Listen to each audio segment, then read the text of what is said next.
Mateo 5, 20-26 es el texto correspondiente al Evangelio de hoy.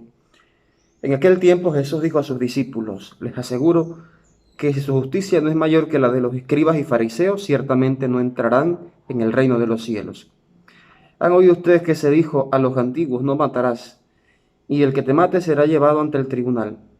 Pero yo les digo: todo el que se enoje con su hermano será llevado ante el tribunal. El que insulte a su hermano será llevado ante el tribunal supremo, y el que lo desprecie será llevado al fuego, al lugar de castigo. Por lo tanto, si cuando vas a poner tu ofrenda sobre el altar, te acuerdas allí de que tu hermano tiene algo en contra tuya, deja tu ofrenda junto al altar y ve primero a reconciliarte con tu hermano, y vuelve luego a presentar tu ofrenda.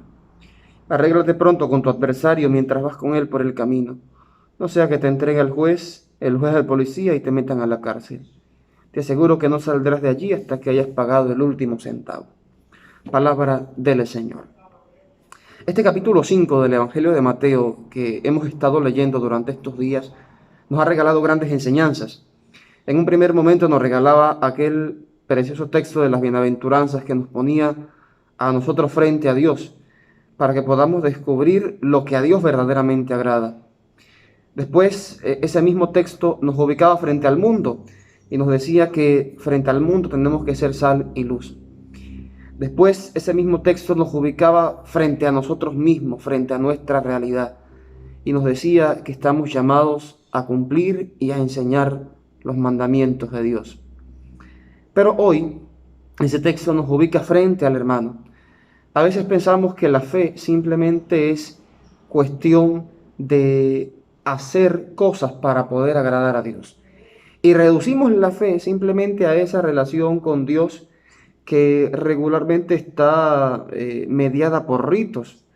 Pensamos que agradamos a Dios simplemente asistiendo a la Eucaristía, pensamos que agradamos a Dios simplemente dedicando momentos de oración, y se nos olvida que la fe tiene una integralidad que no puede ser desechada. La fe no es simplemente secciones o pedazos, la fe es un todo.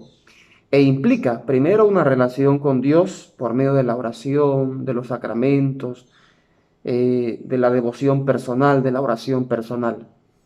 Pero también esa fe me tiene que orientar hacia el hermano. Recordemos que el capítulo 25 de Mateo nos decía: cada vez que lo hiciste con uno de estos mis hermanos, conmigo lo hicisteis. Y el Evangelio de Juan nos va a decir: quien dice que ama a Dios, a quien no ve, y no ama a su hermano, a quien ve todos los días, es un mentiroso y la verdad no está en él. Entonces, este texto del Evangelio de hoy nos recuerda esa verdad, la necesidad de sabernos hermanos. Por eso ha hecho referencia a un texto muy importante: si presentas tu ofrenda al altar y recuerdas que tu hermano tiene algo en contra tuya, deja allí tu ofrenda y vete a reconciliar con tu hermano. Entonces, para poder agradar a Dios, no simplemente utilizando este texto del Evangelio, tenemos que ir a presentar la ofrenda, tenemos que ir al altar, tenemos que ir a la Eucaristía, tenemos que hacer nuestras oraciones. Para poder agradar a Dios es importante y necesario que acompañemos esa ofrenda con actos concretos de fraternidad y de entrega hacia los demás. Que tengas un excelente día y que Dios te bendiga.